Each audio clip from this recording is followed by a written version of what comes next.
6:07 with Election Day tomorrow. How are polling places set up to keep you safe? Joining us right now via Zoom, Secretary of State John Merrill. Mr. Secretary, good morning, sir. Good morning. Great to be with y'all. Great to have you. Clear something up for us right off the bat here. Apparently, you cannot require voters to wear masks even in jurisdictions that have mandatory mask policies. Is that the case? Yeah, that is the case Why? because, as you know, there's only 5 things that are required in order to be a registered voter in Alabama. First, you have to be at least 18 years of age. Number 2, you have to be a U.S. citizen. Number 3, you have to be a resident of Alabama. Number 4, you should not have been disqualified for a felony that is a disqualifying felony. And number 5, you must have a certified, qualified voter ID provided by the state of Alabama. So what do you, Mr. Secretary, suggest to voters then to wear the masks tomorrow, to protect themselves and others around them? Certainly, as you know, Dr. Fauci has recommended that we wear a mask. Also, Dr. Scott Harris, our state health officer, has recommended that we wear a mask. The CDC guidelines recommend that we wear masks. So we encourage people to wear masks. And throughout our 1,980 polling sites around the state, you'll find that some masks are being distributed.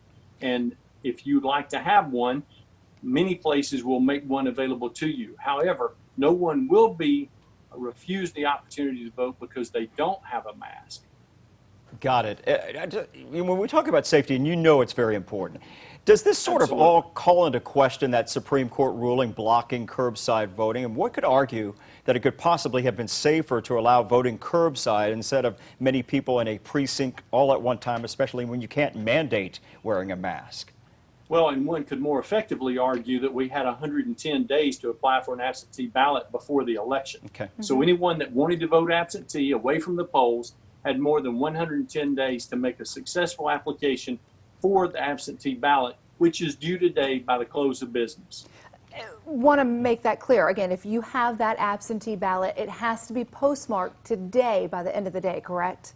That is correct. And if there's a concern, if you did not receive your absentee ballot, if you applied and you thought it was mailed to you, but you did not receive it, you can still go to the polls, vote a provisional ballot, and then by Friday of this week, show the Board of Registrars in your county that you did not actually get a chance to vote your regular ballot through absentee, so you voted provisional, and then your vote will count for the candidate of your choice.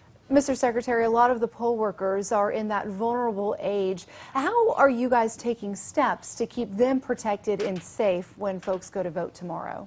That's a great question. One of the things that many of your listeners and viewers will note when they go to their polling site is that each poll worker will have protective masks. Some will have the face shields. It depends on where you're going and what your local probate judge has assigned. All will use non-latex gloves, have disinfectant wipes that will be used throughout the day, and sanitized spray that can be used throughout the day. Hand sanitizer will be available for everyone. And once our elections have ended, it needs to be noted that all 1,980 polling sites will be returned to their pre-election condition because professional cleaning crews will go throughout the state cleaning those locations and returning them to their pre-election condition. None of these costs are being absorbed by the municipalities, by the counties, or by the state.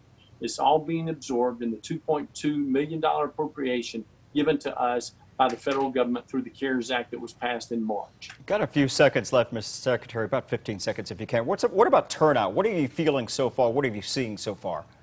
We think we're going to be somewhere between 17 and 22%, and with 3,608,731 registered voters, that's going to be a number of folks going to the polls for the runoffs in the Democrat and Republican Party. All right. In the meantime, we appreciate you for everything you do, Mr. Secretary. Secretary of State John Merrill, thanks for joining us this morning. Big day today and tomorrow. Yeah. We appreciate you coming back. Time now 6:11 on your Monday morning.